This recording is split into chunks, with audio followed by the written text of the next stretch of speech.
there was a time back in the day. Now he's headed for Canton, Ohio. They'll play his highlight reel and they'll read his bio. All the fans stand and give him praise.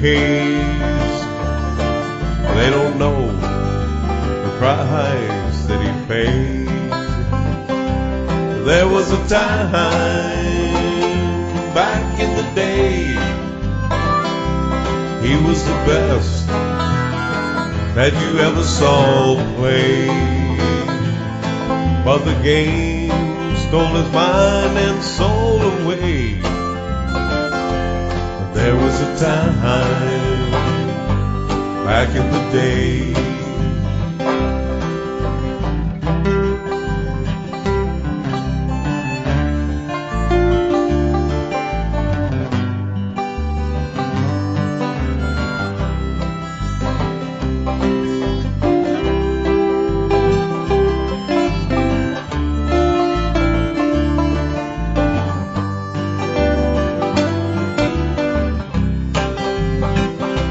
There was a time back in the day, he was the best that you ever saw play. But the game stole his mind and soul away. Oh, but there was a time back in the day. Yeah, there was a time back in the day.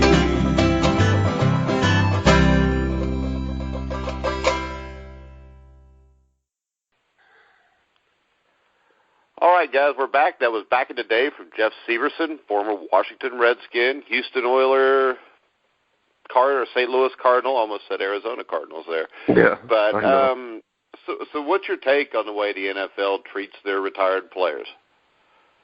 You know, Mike, there's never a perfect world, and of course, the old saying, "The guys with the gold make the rules," and it's true. I wish that the NFL and the players themselves, and I go back to your great interview with Freddie Dreyer, and Freddie brought a lot of this to the attention that once you're gone, I mean, you're the players that in the 50s, 60s, 70s, and even 80s that really helped build this league. They have some needs that I think that the NFL should be looking out for. And our pension is probably the worst out of the major league sports, and they could do something more there. The league is such a fat cat now with the money, and I'm just reading in the LA paper that Kroenke with the LA Rams coming into town, they're getting the Super Bowl in 2021.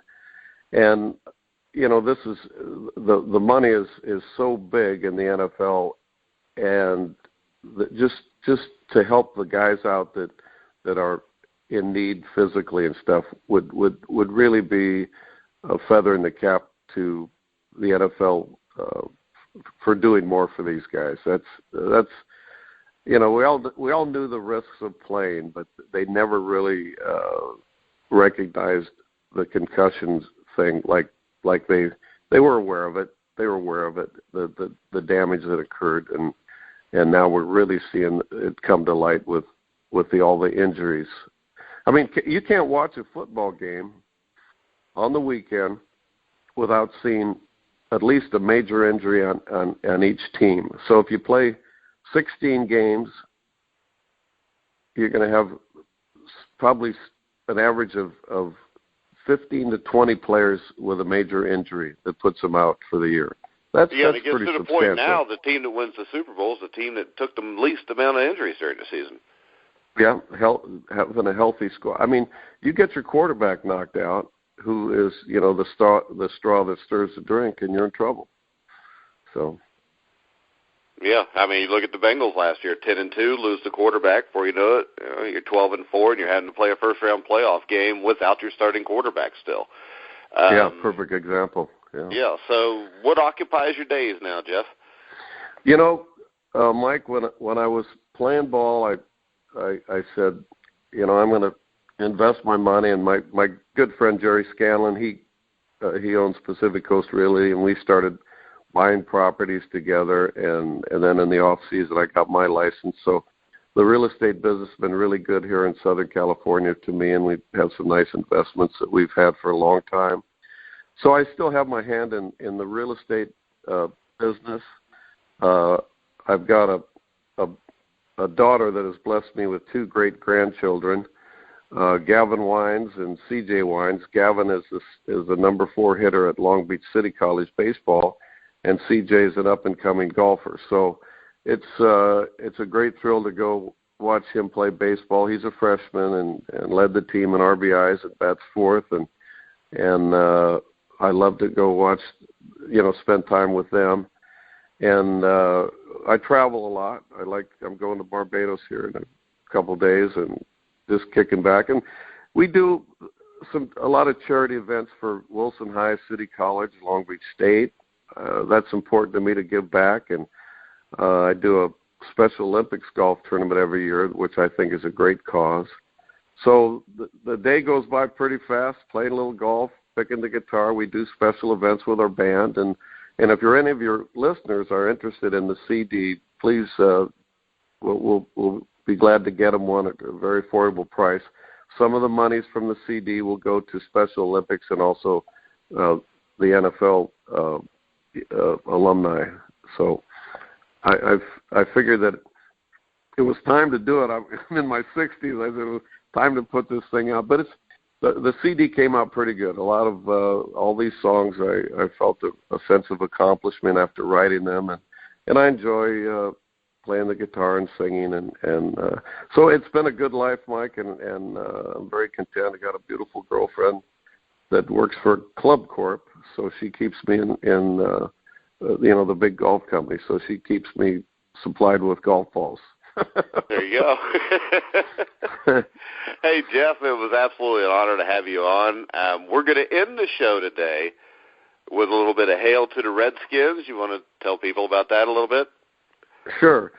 You know, being a 21-year-old back in Washington and, you know, President Nixon coming out to the field and that great Redskin fight song and, you know, the great image that in fact, a little backstory, Lombardi had created the Redskin helmet like the Green Bay helmet and uniform, and George Allen saw that great profile of that Indian, which to me is a great compliment to be. I'm a Norwegian, so I mean the Vikings and all that. I think it's a great compliment that and I hope that they will continue to have that Redskin logo because it's a great logo and it's a compliment to them. And so that song, just anybody that has ever been to a Redskin game or watched it on TV and heard that fight song was a great, great fight song. And I did my version with a kind of a tribute to our Super Bowl 17. So hail to the Redskins, baby. All right. Hey, Jeff, you're more than welcome to come back anytime. Well, thanks, Mike, and continued success with the show, and it's been a real pleasure. I've got a couple other songs that I've been writing, one called Kick 'em in the Nuts, but it's politically incorrect, so we're not going to play that one. Yeah, but Kick 'em in the Nuts now, that could be for a guy or a girl, so it covers a little bit of everything. Okay, let's not get into politics. You're going to give me this show will last another hour.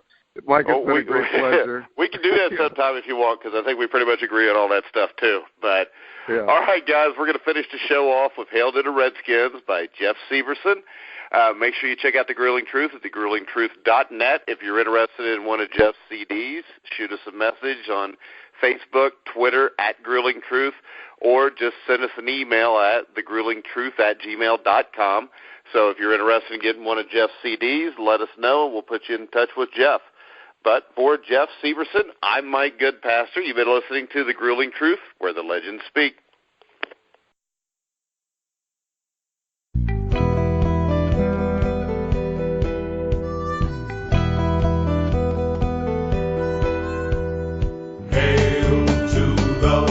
Redskins. Hail victory. Braves on the warpath. Fight for old DC.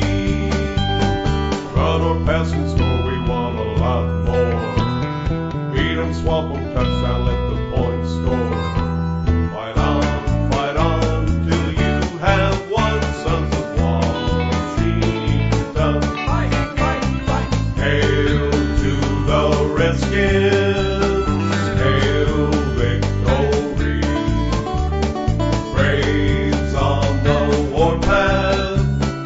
We got RG3. Here's to George Allen and the Over the Hill gang. Kilmer, Jurgensen, Larry Brown, Charlie Taylor, Roy Jefferson, Hardy, Pettibone, Patios, Chris Hamburger, Super Bowl 7. Run or pass and score, we want a lot more. Beat 'em, swamp 'em,